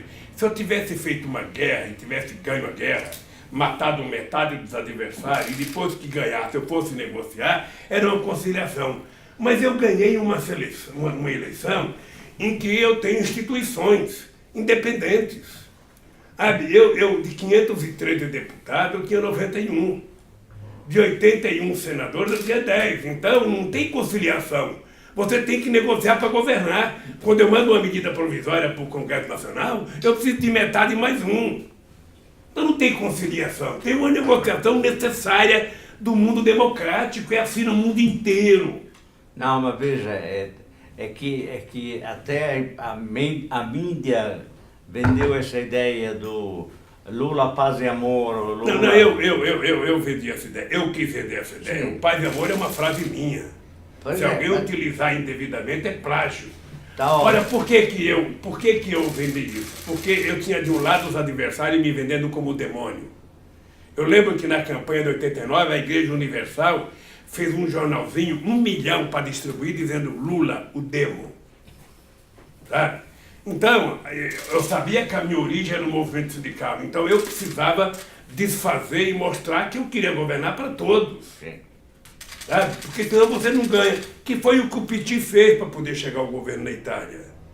Você tem que procurar aliança, senão você não ganha. Tá? Eu poderia ser candidato mais 10 vezes e ter 30%, mas não ganhava. Então, eu penso que não tem... Se se o PT ganhar, se eu ganhar, ou quem ganhar as eleições da esquerda ganhar, vai ter que conversar com outras forças políticas, sim, a não ser que você faça a maioria na Câmara, a maioria no Senado, você mude completamente os 11 membros do poder da Suprema Corte, você muda, porque as pessoas estão lá. Há uma dinastia. Aliás, uma coisa ali que você poderia pesquisar, a Casa Capital poderia pesquisar. Pega a árvore genealógica de quem são os representantes no Poder Judiciário brasileiro. Você vai perceber. As famílias que participaram da luta pela independência, que deram um golpe no Dom Pedro, sabe, para fazer a República, estão aí, todos estão aí. Não tem ainda nenhum ProUni, sabe, no acordo. Então, mas presidente, os governos do senhor e da presidenta Dilma tiveram uma chance enorme, tiveram 13 ministros do Supremo. Não tivemos chance, não é assim que você escolhe. Veja, amor, se um dia você ganhar e quiser ser um bom presidente, você não pode fazer da indicação um compadrio. Você tem que indicar com base em algum critério. Qual foi o critério? Eu não sou advogado, eu não conheço as pessoas. Você tem um critério, você tinha pessoas importantes que eu consultava. Então você tem um currículo da pessoa. Você tem, sabe, e o histórico da pessoa, tem coisa errada, não tem coisa errada, é isso que você escolhe. Eu nunca sentei com alguém que eu escolhi para falar, você vai ser escolhido, mas tem que votar em mim. Nunca, não é assim. Não é assim.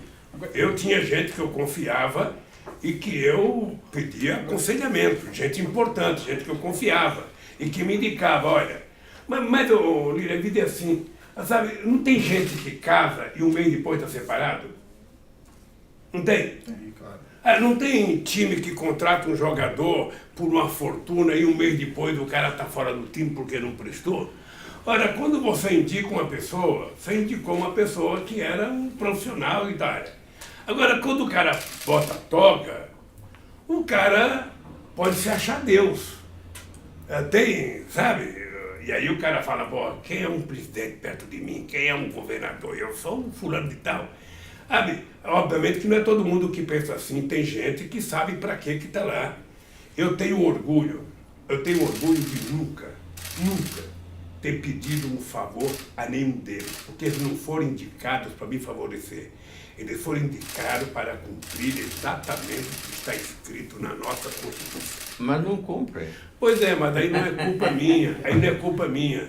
O ideal seria que o presidente que indica pudesse destituir em função de um critério. O cara indicado tem aqui uma lista de compromissos, se ele faltar um compromisso daquele, ele sai imediatamente. Nós precisamos criar essas condições. Como? Nós precisamos rediscutir como escolher as pessoas. Mas aí seria preciso reescrever a Constituição. Mas é uma coisa secular, menino, você não consegue mudar isso rápido. É lógico que não. Vai ver quem são os juízes na cidade de primeira instância, de segunda instância, vai ver.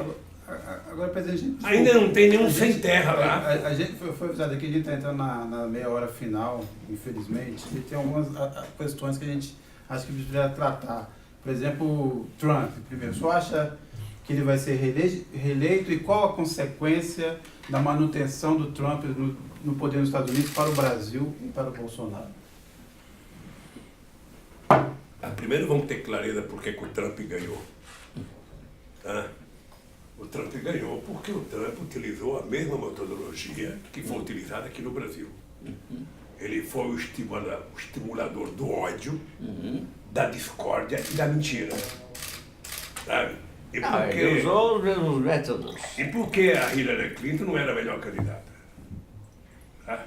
Não era a melhor candidata. De qualquer forma, eu acho que os Estados Unidos merecia algo melhor. Como nós aqui no Brasil.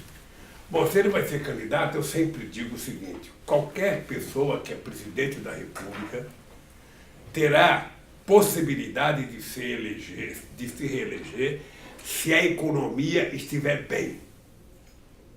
Porque um fator preponderante é a economia. Se o povo estiver trabalhando, estiver ganhando salário, estiver podendo comer uma picanha no final de semana, assar uma costela, tomar uma cerveja gelada com seus companheiros, fazer uma festinha de aniversário, meu caro, o presidente que fizer isso tem muita chance de ganhar. Então, se o seu Trump é candidato, ele que trata de fazer isso. Ou, no caso dos americanos, inventar uma guerra, como foi a do Iraque. A do Iraque foi uma guerra inventada para que o Bush pudesse ganhar as eleições. E ganhou. Ganhou porque o presidente do Iraque também era um mentiroso. Inventou que tinha arma, inventou que tinha... Não teve coragem de dizer para o povo que não tinha. Saddam Hussein, então, a mentira fez o Bush se eleger. Sabe, tentaram fazer a mesma coisa na Líbia, tanto a França quanto a Inglaterra, não deu certo. Mataram o Gaddafi, mas o Sarkozy não se elegeu. Depois você tem agora o Trump. Eu não sei se ele vai querer invadir o Irã, ou vai querer invadir a Venezuela. Duvido. Mas, de qualquer forma, quando você não tem projeto de cuidar do seu povo, você inventa um inimigo externo. Sabe? Que sempre dá bom voto. Claro. Sabe? E a Argentina? O Bolsonaro agora está tentando se agarrar no Macron para poder mostrar que ele é nacionalista. Ele não é nacionalista, ele é entreguista. Totalmente. Entreguista. Um presidente da República que vai passar para a história, batendo continência para a bandeira americana e lambendo botas do Trump, não é nacionalista. Aliás, o os militares chamou ele de nosso presidente, né? E os militares que estão participando do governo dele também não são nacionalistas. Claro.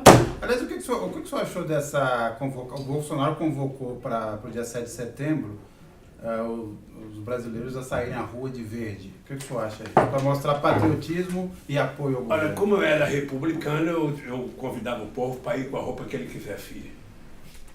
O povo tem o direito de vestir a roupa que quiser. Eu não vou dizer qual é a vestimenta que ele vai. Eu acho que é uma bobagem imensa. Habitualmente, se você pegar todas as fotografias do 7 de setembro, historicamente, tem muita gente de verde e amarelo com a camisa da seleção brasileira. Pega as fotos do passado, porque senão vai aparecer meia dúzia e ele vai dizer, tá vendo, eu vou para minha casa. O povo usa a camisa do Brasil com orgulho. Sabe? Não é por causa dele, o povo usa, eles tentaram usurpar o verde e amarelo. Mas isso é uma cor, sabe, que nós estimamos há muito tempo. A Argentina. Olha, a Argentina, eu acho que é uma lição a ser seguida pelos brasileiros. Porque esse Macri foi vendido como uma mentira maior do que o Bolsonaro aqui. Aliás, o Bolsonaro se mirava no Macri como um espelho, sabe, do bom governante. Sabe? Não deu certo. E aqui no Brasil, na minha opinião, também o Bolsonaro não vai sobreviver. Eu não estou dizendo que ele vai cair hoje ou amanhã, mas ele não vai sobreviver politicamente numa nova eleição. Não vai. Não acredito. E acho que os setores progressistas vão retomar vários países, porque foi o que deu certo. Qual é o melhor país da América Latina hoje? É a Bolívia, que quer evitar que o Evo ganhe novamente. O que o senhor achou especificamente dessa decisão da Cristina de, diante da também perseguição que vive lá, ter sido aberto mão de ser a candidata principal e ter sido vice? Olha, eu acho que a Cristina avaliou várias coisas. Primeiro, a situação política dela, a situação da rejeição dela, que era muito grande, e ela resolveu, então, indicar o Fernandes no lugar dela. Acho que foi uma decisão acertada. Uma decisão muito bem acertada, uma decisão, sabe, que eu espero que dê certo para o povo argentino. Veja, a Argentina, ela já foi a quinta economia do mundo. Você anda em Buenos Aires, você tem noção da potência que foi aquele país. Claro. Aquele país também não nasceu para ser lambibota dos Estados Unidos. Aquele país nasceu para construir a sua própria soberania. Sabe, que os Kirchner estavam construindo, que nós estávamos construindo aqui. Nós não temos o direito, o povo brasileiro não tem o direito de permitir um retrocesso na soberania brasileira. É só que todos nós precisamos ensinar para o povo o que é soberania. Soberania não é apenas defender a fronteira. Soberania é defender a nossa educação, a nossa ciência e pesquisa, os nossos investimentos em bolsa, os nossos estudantes, os nossos minerais, o nosso petróleo, sabe, é tudo que nós temos nesse território. Sabe? Mas a quem cabe essa tarefa? Ao povo brasileiro. Ao povo Ao brasileiro, povo brasileiro, devidamente... num chamamento feito pelos partidos políticos. Então, Tá? Eu acho que as coisas estão andando. Mino, você veja aqui numa luta de boxe, o cara que é nocauteado e vai para o hospital, ele não marca uma luta nos próximos 6 meses, ele se recupera bem. Nós acabamos de perder uma eleição. Você não pode imaginar como fez o López Obrador no México, quando o López perdeu, não essa eleição, a outra que ele perdeu. mas uma eleição Nessa fajuta. Aqui, Há uma né? eleição...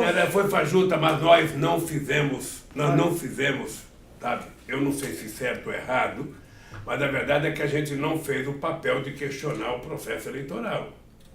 Pois é. Então, se a gente não fez o papel de questionar, como o Aécio fez conosco, talvez o PT tenha agido corretamente, sabe? Mas hoje está ficando mais claro, sabe? O uso da fake news para derrotar o PT.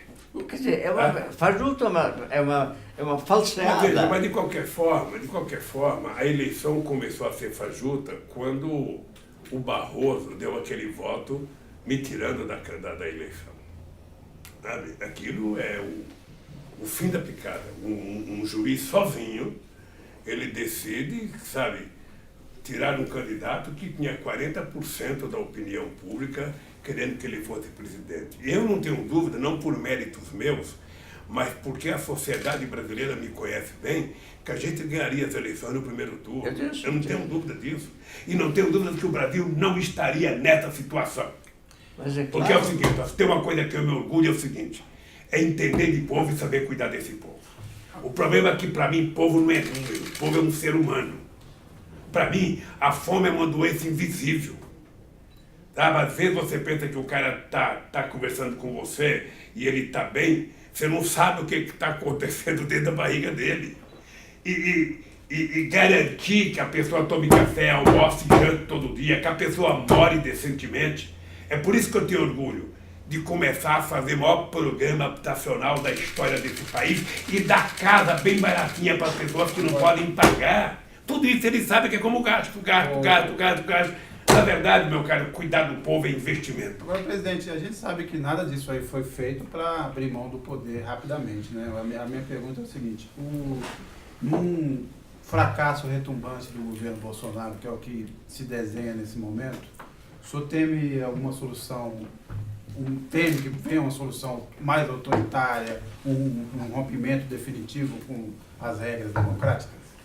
Veja, eu sou contra qualquer quebradeira de regra democrática. Eu sou amante da democracia porque eu falo democracia que me permitiu chegar lá.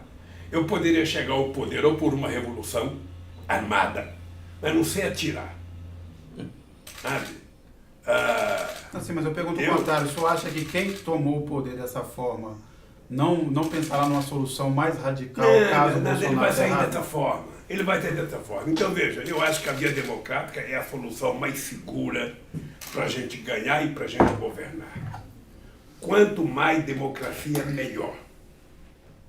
Quanto mais democracia, mais educação. Quanto mais democracia, mais saúde. Quanto mais democracia, mais emprego. Quanto mais democracia, mais crescimento. Quanto mais democracia, mais soberania. Quanto mais democracia, mais o Brasil será respeitado no mundo. A democracia, ela é mais difícil porque você tem que conversar, porque você tem que convencer, porque você precisa persuadir as pessoas, sabe? Isso que é importante, é porque quando você convence as pessoas que você coloca em prática, é uma coisa duradoura. Se você acha que no base do tacão, no base do canhão, no base do rifle, sabe? Ou você consegue governar um país, é bobagem. Você pode governar num tempo. Você não pode mentir a vida inteira para a sociedade. Você pode mentir durante uma campanha. Durante a campanha você mente descaradamente, você mente. Ainda quando você não precisa ir em debate, porque só precisa ir em debate quem é do PT. Quem é do PT, se não for em debate, está lá uma cadeira vazia. Sabe? Então, agora quando você ganha, você não pode mentir mais, porque aí a mentira começa a ficar visível. Sabe? Você se dá conta. Como o Bolsonaro gosta muito de falar de casamento, Sim. sabe? Você engana uma mulher enquanto você é noivo, quando você casa, que passa a dormir na mesma cama, sob o mesmo teto, você não engana mais, bicho. Pode ficar certo que você está... Ser presidente é isso. Ser presidente é você ficar desnudo diante do país. Quando você é candidato, você usa muito a palavra eu acho. Eu acho. Você faz uma pergunta para o presidente, ele fala eu acho. Você faz uma pergunta para o presidente, ele fala eu penso. Quando você ganha, você não acha e não pensa. Você faz ou não faz. E eu resolvi fazer. Nós criamos o projeto Fome Zero com a economia numa situação muito degradante em 2003. Nós, sabe, para enfrentar, quando a crise de 2008 chegou, a gente já tinha uma política anticíclica, que era o PAC, que tinha sido anunciado em janeiro. Por isso é que o seu Bolsonaro e o seu governo estão a criar vergonha e tocar as obras do PAC. As obras do PAC não são obras do Lula ou da Dilma. As obras do PAC são obras que foram discutidas com governadores e com prefeitos. E são as obras consideradas prioritárias. É por isso que precisa parar com essa cretinice de desligar as bombas que estão lavando a água do Rio São Francisco para o canal da transposição. Aquela água vai beneficiar 12 milhões de brasileiros. Esqueçam que foi o Lula que começou, homenageiem Dom Pedro, que queria fazer em 1846 e que não pôde fazer. Sabe? Então, essas coisas que estão prontas para fazer, tá tudo desenhado o que fazer nesse país, as obras estão aí. Você não vê esse homem falar numa obra. O que ele vai inaugurar, a coisinha que nós deixamos, aeroporto de Macapá, fomos nós que deixamos. Gastou mais para fazer mureta de proteção do que o que nós gastamos na obra. Vai inaugurar não sei o que, não sei aonde. Sabe, eu nunca vi tanta segurança, vê se tinha tanta segurança na minha gestão. Quem tem muita segurança é porque tem medo. Então essa gente tem que parar de falar bobagem e governar esse país. Governar esse país significa dinamizar a economia. E se o Estado não fizer investimento, não tem investimento do setor privado. Vender empresa pública não é investimento. Vender empresa pública se chama dilapidação do patrimônio. É isso. Você está destruindo. Ao invés de você levar um patrimônio, porque não tem problema que você tenha uma dívida, se essa dívida construir um patrimônio, construir um ativo novo. Se eu fiz uma dívida e construir uma ponte, o ativo está ali, é a ponte, que vai me ajudar a pagar a dívida. Agora o que eu não posso é pegar o que eu tenho pronto e vender. Vou vender não sei o quê, vou vender não sei o quê, vou vender Eletrobras, Radiobras, Telebras, vou vender Petrobras, vou vender BR, vender Porto, vender... Daqui a pouco eles estão vendendo a nossa área de 200 milhas. Vamos vender, para que a gente quer 200 milhas? A gente não tem condição de tomar conta mesmo. Vamos deixar a quarta frota americana adentrar na nossa 200 milhas e tomar conta para nós? É esse o complexo de vira-lata. Esse é o complexo de subserviência. Sim, que nós estamos tendo agora. Eles gostam de ser súditos, né? Eu lembro de uma coisa, quando tiraram Bustani, que ele era o secretário da agência que cuidava de armas químicas, acho que foi o Clinton, o Bush, que pediu para tirar ele, porque ele deu um parecer contrário que não tinha arma química no Iraque. E eu lembro que quando tiraram ele, indicaram um japonês, eu estava discutindo com o embaixador, que eu não vou falar o nome agora, sabe? Esses embaixadores tipo lambibota, sabe? Aí o embaixador estava tentando me explicar, mas presidente, não, mas o Brasil não tinha que ter aquela agência, porque o Brasil não põe dinheiro, quem põe dinheiro lá é os Estados Unidos, então eles tinham o direito de indicar. Ô, companheiro, não é assim. O mundo não é regido apenas pela questão de dinheiro. É pela questão política, pela questão de respeito. Eu estou vendo que do jeito que a coisa está caminhando, os americanos vão conquistar uma coisa que ninguém dá valor, que é o Brasil ser o primeiro a falar na sessão da ONU. Eu estou vendo a hora do Bolsonaro chegar a falar, ô Trump, vai você, vai. Fala por você e fala por nós. Já que você vai falar, fala pelo Brasil também. Eu estou vendo a hora, porque falar em primeiro lugar é uma questão de honra, você dá o tom.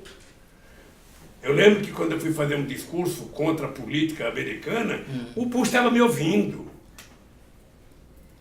Então é um momento importante para o Brasil. Eu estou vendo a hora que eles vão lá, o filho dele vai negociar isso. Ó, esse negócio de ser primeiro para nós não interessa não. Veja por que eles não te querem. É o Trumpzinho que vai falar, veja o que eles querem falar. Sim. É isso. Então, eu nunca vivi um tempo de subserviência como esse que a gente está vivendo agora. É uma coisa de se apequenar, sabe? É não se respeitar em nenhum sentido. Sabe? Você se respeita no trato que você fala. Eu digo sempre o seguinte, um país como o Brasil, ele tem que ter, além do respeito das chamadas grandes potências, o Brasil precisaria ser uma espécie de indutor, sabe, de uma nova estratégia política na América do Sul e uma nova política na África. Ninguém era mais querido na África do que o Brasil. Ninguém. Ninguém. A expectativa que eles tinham com relação ao Brasil era muito grande. É por isso que nós fizemos a fábrica de antirretrovirais em Moçambique para cuidar da AIDS. É por isso que nós fizemos uma universidade à distância, que a última vez que eu fui lá tinha 900 alunos, agora acho que até acabou. É por isso que a gente mandou a Embrapa para Gana, porque a gente queria que o Brasil pagasse a sua dívida histórica com o povo africano, não em dinheiro, mas em solidariedade. Sabe, na ajuda, no desenvolvimento da África, a Embrapa pode muito. A savana africana tem a mesma lógica do cerrado brasileiro. A Embrapa poderia contribuir de forma extraordinária para que a África tivesse um boom agrícola. Era isso que eu acho que o Brasil deveria produzir. Você já percebeu que não tem na América Latina nenhum país que cresceu como a Finlândia, como a Noruega, como a Dinamarca? Você percebeu? Não poderia ter um país desenvolvido aqui na América Latina. Não tem nenhum. Porque os americanos não querem. É lógico. Não querem. Nós nascemos para ser a senzala. É isso que nós temos que perceber. O Brasil só vai crescer, só vai quando ele recuperar a sua autoestima. Quando ele perceber que ele não tem que dever nada aos Estados Unidos, ele não tem que dever nada à Europa, ele tem que ter relações diplomáticas de respeito. O Brasil é um país que não tem contencioso, gente. O Brasil é um país que pode lidar com todo mundo. Sabe? É assim que o Brasil tem que ser. O Brasil não pode ser favorável aos americanos contra a China, ser favorável à China contra os americanos, ser favorável à Rússia contra... Não! O Brasil não tem que ser contra ninguém, o Brasil tem que ter a favor da paz e da democracia. O Brasil precisa dizer alto e bom som. Aqui na Venezuela, quem vai resolver o problema da Venezuela é o povo venezuelano.